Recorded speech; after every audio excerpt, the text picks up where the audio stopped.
8h13, votre invitée Sonia Mabrouk est une ancienne ministre de François Hollande et vice-présidente du Sénat. Exactement, et ministre notamment en charge du droit des femmes. Bienvenue ce matin sur Europe 1 et bonjour Laurence Rossignol. Bonjour. Après l'affaire Quatennens, il y a le cas Bayou. Prenons, si je puis dire, les choses dans l'ordre dans ce qui est appelé l'affaire Quatennens, affaire au départ privée devenue public et politique. Faut-il attendre que la justice fasse son travail puisqu'une enquête est ouverte ou faut-il que le député Quatennens, qui s'est mis en retrait, démissionne de son mandat à l'Assemblée comme demandé par certains? Alors, depuis qu'on a lancé avec d'autres féministes engagées en politique le MeToo politique, qui a pour but que les hommes politiques mis en cause dans des affaires de violences sexistes ou sexuelles ne soient pas réinvestis par leur parti, on sait qu'on est sur une ligne de crête un peu subtile, qui est que nous ne pouvons pas nous référer uniquement à la justice, pas simplement parce que la justice est lente, parce que, on le sait, une plainte sur 10 pour viol aboutit à une condamnation, mais aussi parce que notre déontologie politique n'est pas la même que le code pénal. C'est valable pour nous, c'est valable pour vous les journalistes aussi. Vous avez un code de déontologie qui n'est pas calé sur le code pénal. Donc on a notre propre déontologie. C'est ce qu'on est en train d'élaborer depuis MeToo. Et on a deux difficultés. D'une part, les procédures que l'on met en œuvre quand les victimes nous saisissent, et d'autre part, les sanctions que nous mettons en œuvre également. Mais la place d'Adrien Quatennens est-elle encore dans l'hémicycle? La question est simple. Je ne le sais pas, et je ne sais pas. Mais vous vous rendez compte maintenant? C'est-à-dire qu'aujourd'hui on lui demande de rester silencieux, certains lui demandent de démissionner, et il est dans une sorte de no man's land, comme ça, en attendant qui décide. Normalement c'est la justice. Alors non, parce que la justice peut ne pas instruire cette affaire. Le classement sans suite par le procureur est possible. Pour autant, les faits sont là, ils ont été identifiés, et c'est un individu représentant politique, et qui, dans une formation politique qui s'inscrit dans la lutte contre les violences faites aux femmes, et qui a commis des actes de violence qu'il reconnaît lui-même. Donc sa formation politique doit d'abord régler son cas. C'est une affaire de représentation de sa formation politique. C'est d'abord en interne que ça doit se régler avant même la justice de notre pays. C'est d'abord en interne que ça va se régler. Parce que si, à l'inverse, on disait, eh bien, écoutez, il n'y a pas de sanction pénale. Donc, comme il n'y a pas de sanction pénale, les individus mis en cause peuvent continuer de caracoler dans leurs mandats respectifs. Qu'est-ce qui s'est passé dans l'affaire Abad? Il n'y a pas de décision de justice. À un moment donné, après que l'affaire est montée, le gouvernement a considéré que ce qui était avéré comme fait n'était pas compatible avec une fonction de représentation du peuple français. Mais Laurence Rossignol, c'est quand même vertigineux. Si la justice n'a rien à reprocher à un individu, de quel droit peut-on lui retirer son mandat qui a été donné par le peuple français? Mais c'est pour ça que aujourd'hui, moi, je ne demande pas qu'on lui retire son mandat. Oui, je ne dis pas ça à cette étape. Vous ne dites pas qu'il doit rester. Vous ne dites pas non plus que sa place est dans l'hémicycle. Je pense que sa place consiste aujourd'hui à ne pas s'exposer, ça c'est clair. Mais en tout cas, ce que sa formation politique a décidé, c'est que sa présence, avec des faits qu'il a reconnus, mais c'est toute la différence entre la déontologie et le code pénal que je vous indiquais il y a un instant. Nous avons notre propre déontologie, vous avez votre propre déontologie. Notre déontologie, c'est qu'il n'est pas compatible de commettre des actes contre lesquels nous luttons ensemble, qui sont les violences à l'encontre des femmes, et de continuer de porter la parole d'une formation politique qui prétend les combattre. Ce qui est à noter, Laurence Rossignol, c'est que la NUPES, dont vous faites partie, les socialistes, cette NUPES qui est toujours prompte à exiger des démissions quand même, là, dans le cas Quatennens, leur morale maximaliste, elle ne s'applique pas. C'est à géométrie variable. En fait, dans le cas Quatennens, peut-être d'abord un mot, parce que l'affaire Quatennens, c'est une affaire en fait assez banale. C'est celle d'une jeune femme qui, dans une procédure de séparation difficile, est exposée et subit des violences physiques, une gifle, et psychologiques importantes, le retrait du téléphone, puisque ça consiste quand même à l'isoler.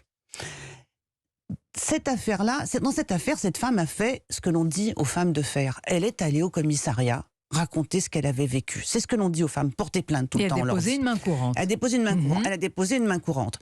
Donc, déjà, à l'origine, ce n'est pas, comme je l'ai lu d'un tweet de Jean-Luc Mélenchon, le complot de la malveillance policière. Ça vous a et du choqué, voyeurisme. cette réaction?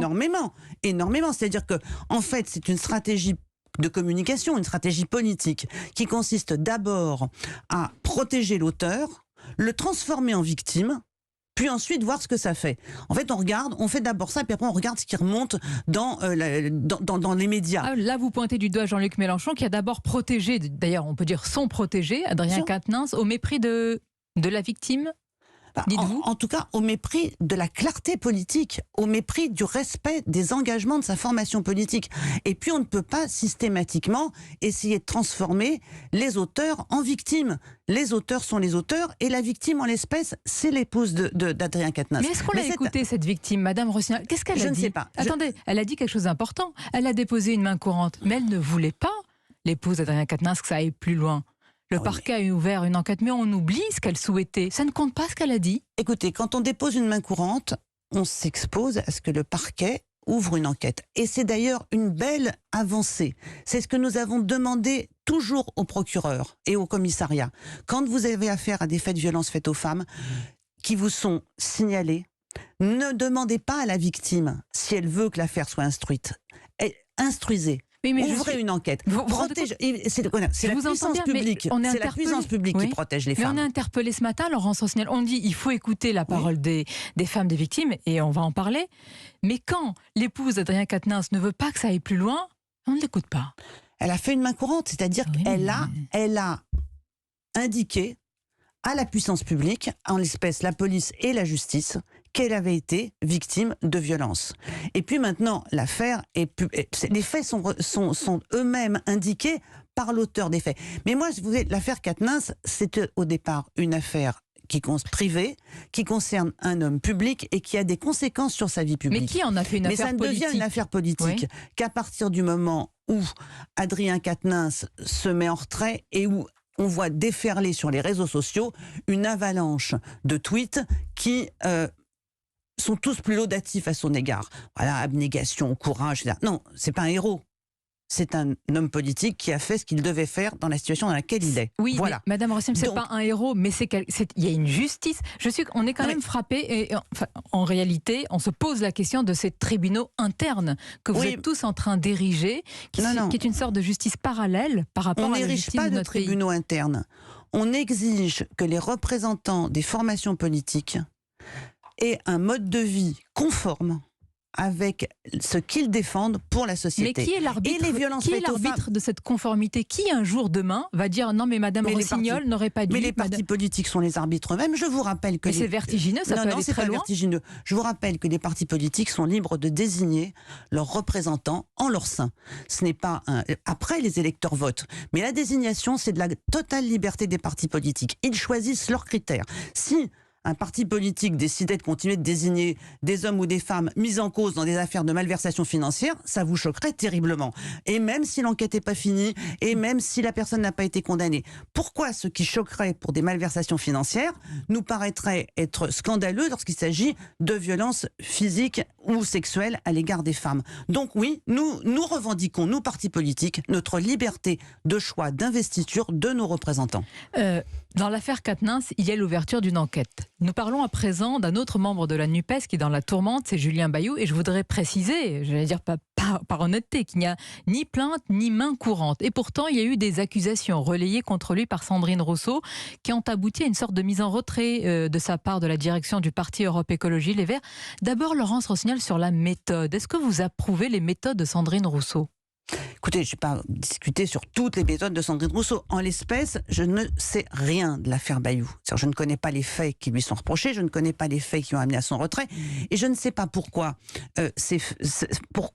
sans que les faits soient indiqués, Julien Bayou a été balancé devant l'opinion publique. Vous m'avez répondu sur la méthode. Je vais dire une chose, c'est que la lutte contre les violences faites aux femmes dans les partis politiques, qui est particulièrement difficile parce que les partis politiques se protègent, parce que la protection du parti, la protection du chef passe souvent avant la cohérence. Mais alors attendez, laissez-moi finir. S'ils les protègent, pourtant il faut des tribunaux internes à l'intérieur de ces partis. Il y a quelque chose de contradictoire. Mais justement, c'est tout le combat que nous menons pour que les partis politiques cessent de fonctionner comme l'Église, par exemple, en autoprotection, d'abord l'institution et ensuite la cohérence, et que dans les partis politiques, aujourd'hui, on ne choisisse plus la protection du parti ou du chef ou de l'appareil, mais qu'on choisisse la cohérence avec notre projet de société. Dans les médias. J'en viens à Sandrine Rousseau et à cette affaire Bayou. la lutte contre les violences faites aux femmes, c'est pas le bal-trap. Voilà, c'est pas le bal-trap politique. C'est pas tous les jours on en flingue un. Il faut obéir à des règles. Et il faut ériger ces règles. Pour moi, il y en a 3 qui sont importantes. Première règle, il faut une enquête. Deuxième règle, une enquête de qui? Interne. Je l'ai fait. Une enquête interne. Madame Rossignol, une enquête menée par qui? Des enquêteurs Oui, mais il y a des commissions dans les partis. Moi, je l'ai fait. Mais vous avez vu à quoi ça aboutit, ces commissions, dans l'affaire Tahabouafs, par exemple? Tahabouafs, la commission a abouti à ce qu'au bout du compte, il a été désinvesti. Après, il y a une manipulation qui a consisté à essayer de faire croire qu'il n'était pas pour la bonne raison. De racisme, mais il a été désinvesti. Il faut des enquêtes internes. Ces enquêtes doivent respecter le principe du contradictoire et le principe de la collégialité. C'est indispensable. Je l'ai fait. Écoutez-moi, au Parti socialiste, nous avons eu, je crois que c'était aux dernières municipales, 2 cas comme ça d'hommes qui étaient préinvestis d'un certain point de vue et pour lesquels nous savions ou nous avons su en cours de route qu'il y avait des faits qui relevaient de la lutte contre les violences sexistes et sexuelles dans lesquels ils étaient mis en cause, soit directement, soit par complaisance à l'égard des auteurs. Nous avons enquêté, je suis allée avec des collègues. Mais vous entendez le mot enquêter? Mais bien sûr. Avec une enquête, mais qui a ces méthodes d'enquêteur? Mais quand on désigne qui se substitue à la justice? Écoutez-moi, c'est une vraie question très importante. Quand on désigne un candidat, qui êtes-vous pour enquêter? Je reviens là-dessus. Je suis membre d'un parti politique qui est libre de choisir ses candidats. Quand on désigne nos candidats aux élections législatives, on enquête sur ces candidats. C'est-à-dire, on enquête, c'est pas, on ne vient pas... Vous enquêtez jusqu'où? Jusqu'à la chambre à coucher? Mais qui vous parle de chambre à coucher? Mais je ne sais pas. Quelle est la limite d'une enquête? Il n'y a aucune... Il y a des affaires conjugales. Est-ce qu'il faut rentrer dans les affaires de couple? Mais les affaires de couple ne posent aucun problème à personne dès lors qu'elles ne relèvent pas des violences, du harcèlement et d'infractions à la déontologie. Il faut rentrer dans la maison et le savoir. Mais vous savez, les faits remontent. Ce qui compte, c'est que les victimes parlent et que nous les entendions. Et que nous entendions aussi les auteurs mis en cause. Et pourquoi est-ce qu'on vous ferait confiance dans ces instances? Vous êtes de parti pris. Mais si les gens ne veulent pas faire confiance à leur parti politique, Madame Rossignol, ils le quittent. Écoutez-moi, personne n'est obligé. On peut protéger son parti quand on peut protéger... Mais c'est toute la bataille que nous menons. Et c'est justement celle qui passe par ces enquêtes, qui passe par la vérification de la cohérence de nos candidats, de nos représentants, avec ce que le projet de société que nous défendons. Mais personne n'est obligé d'être membre d'un parti politique. Quand on rentre dans un parti politique, on en accepte les règles, l'éthique et la déontologie. Alors l'éthique, quand Sandrine Rousseau fait cela, elle est dans une croisade politique? Je ne sais pas dans quoi elle est. En tout cas, je crois que j'ai été assez claire. C'est pour que notre combat contre les violences sexistes et sexuelles, pour que les partis politiques ne cessent de protéger les auteurs, passe par des procédures claires. Et d'ailleurs, je pense que nous serions bien inspirés de réfléchir ensemble. Avec qui? Vous allez vous asseoir demain. Alors, autour de cette table, imaginons une table dans ce studio. Madame Laurence Rossignol, Madame Sandrine Rousseau, dont vous venez de dénoncer les méthodes, parce que ça, c'est le beau mouvement de la NUPES, Monsieur Olivier Faure, Monsieur Jean-Luc Mélenchon, et vous allez décider de quoi? Qui va être l'enquêteur demain en chef dans ces partis? Il y a des militantes féministes qui sont engagées. Et regardez bien aujourd'hui ce qui se passe à LFI, et ce que j'ai entendu aussi chez les écologistes. Il y a des femmes et des hommes, d'ailleurs, qui les soutiennent, qui revendiquent des procédures et des méthodes. Nous n'avons pas le choix. Soit, écoutez, je vois bien que vous essayez de trouver les contradictions dans ce que je vous explique. D'abord, oui, c'est vrai, ce que nous faisons est empirique. C'est incontestablement empirique, parce que c'est un bouleversement, la lutte contre les violences sexistes et sexuelles. C'est un bouleversement pour les partis politiques, c'est un bouleversement dans la presse. Il y a un certain nombre d'affaires qui concernent des journalistes et qui n'ont pas été si simples à faire monter et à faire sortir. Et tout le monde a félicité les victimes de leur courage. C'est des affaires aussi dans l'Église, très importantes. Il faut croire d'emblée les victimes. Est-ce que vous dites ce matin, ça m'intéresse, Laurence Rossignol, votre manière de penser, est-ce que vous dites aux femmes, on vous croit, ou est-ce que vous dites, et c'est une nuance importante, on vous écoute, et puis on va voir ce que va faire la justice? On vous écoute, et on vous écoute, bien entendu. Et il y a une présomption de crédibilité, jusqu'à ce que cette présomption tombe, parce qu'il y a des preuves qu'en fait, elle n'était pas crédible. C'est pour ça qu'il faut enquêter.